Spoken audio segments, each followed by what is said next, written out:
Wall Street Journal is out with a new two-part feature detailing what it describes as Europe's rupture with the United States following this week's NATO summit in Turkey. The Journal reports that President Trump's tariffs and his threats to take Greenland have spurred a, quote, rebellion by top European leaders who are now drawing limits on so-called flattery diplomacy. Reading from the piece, quote, NATO Secretary General Mark Rutte has tried hard to appease the Trump administration by flattering Trump. You saw him there saying nothing while Spain was being insulted, while promising that European countries will spend 5% of their GDP on defense-related expenditures and will continue to buy American weapons, whatever it takes to keep the U.S. committed to the alliance. Canadian Prime Minister Mark Carney, by contrast, has argued that the West is undergoing a rupture. The old America, he has told European leaders, isn't coming back. And they must start building up their own defense systems and technological platforms that don't rely on America. Joining us now, two co-authors of that piece, World Enterprise Team Chief at the Wall Street Journal, Joe Parkinson, and Wall Street Journal senior reporter, Drew Hinshaw. Joe and Drew, thank you so much for being with us. You know, we heard some of this in the first term, Donald Trump's first term. Angela Merkel at one point said, hey, you got to stop counting on America. We're going to have to look elsewhere. But nothing like what we've seen, especially this week. You guys talking about sort of this flattery diplomacy going by the wayside. Georgia Meloni yesterday and throughout the week just unloading on Donald Trump and being beloved in her home country for doing it. And of course, Prime Minister Sanchez doing the same thing. Talk about what has changed here and why European leaders now are openly being confrontational to Trump when he insults them. Well, we at the Wall Street Journal spent a few months talking to prime ministers, senior officials across Europe, intelligence officials, because we wanted to get inside the candid conversations that are really happening here in Europe. And it's true, on the surface, you still see Mark Rutte flattering the president, calling him daddy even, this kind of, it's called flattery diplomacy.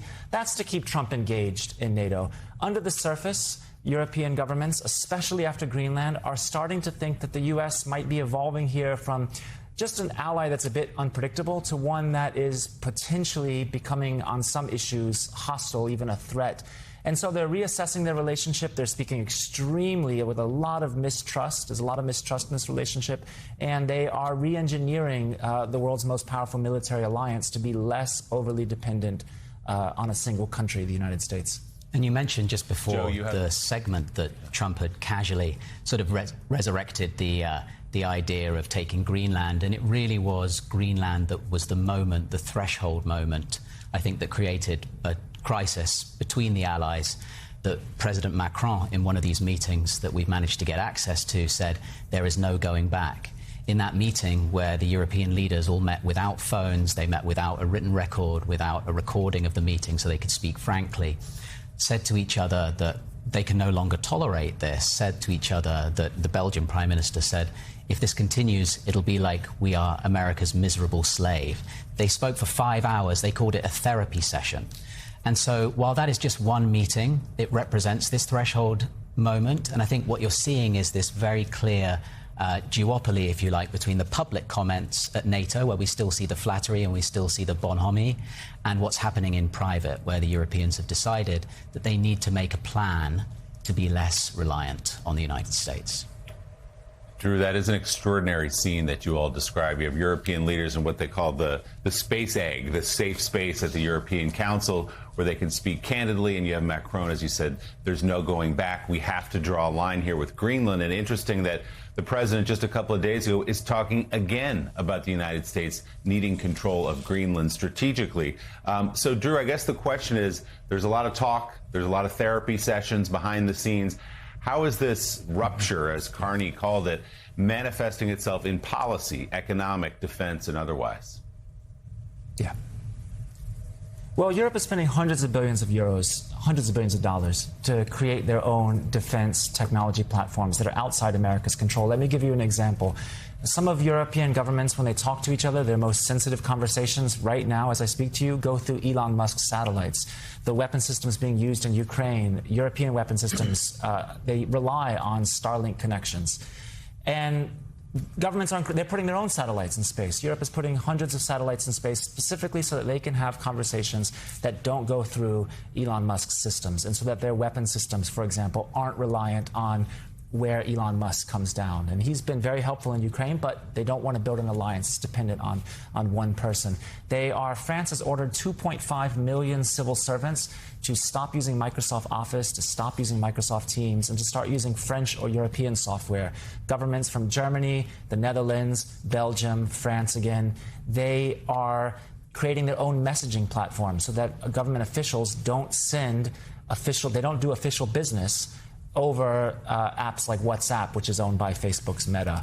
So there's a real de-Americanization, if you can call it, that's happening inside NATO. And this is very unusual because it's still an alliance that is extremely interwoven and, of course, dependent on the United States. Joe, congratulations on the piece. I read it. It reads like a kind of international spy thriller with all of these leaders huddling in a room to kind of talk about the villain on the other side of the Atlantic. It's great reporting. You talk a lot about Mark Carney and his role in the piece of trying to make Europeans feel they don't have to do this flattery game with Donald Trump anymore. What's Mark Carney's strategy? Because although Europe is spending more on defense and we're seeing the money come in, they've got problems with capacity, they've got problems with coordination. Is there also a feeling that Mark Carney has a blueprint for how the decoupling with America can work in practice? That is a great question, and I think it's really the question, whether the reality is keeping up with the rhetoric. It's one thing to say, as Mark Carney has done, this critique that since the Second World War, the alliance has been like a wheel, with America as the indispensable hub and all of the allies as spokes. And in his view, the allies need to be not spokes dependent on the hub. There needs to be a new model of more integration and less dependence just on one particular ally. It's going to be a very long road. The changes that Drew is describing are massive. They're mostly happening sort of behind closed doors, if you like. It's not something that people are talking about too openly, because this is the plumbing of the alliance, the plumbing that's connected the parties, since the Second World War. But one thing's for sure, that none of this has been tested before. And the other thing that's fascinating about Mark Carney's role is, really, Mark Carney would not be Prime Minister if it wasn't for the 51st State comments that President Trump made at the beginning of his second term. Those comments, I think, to many people in America sounded like they were just throwaway lines or a bit glib, but to the Canadians and to the Carney administration as it was sworn in and reading the intelligence reports, it was incredibly serious, and it changed minds so that the Canadians really were trying to advocate with the Europeans since the very, very early days of Carney's prime ministership that we should have a different strategy, we should be less reliant. It's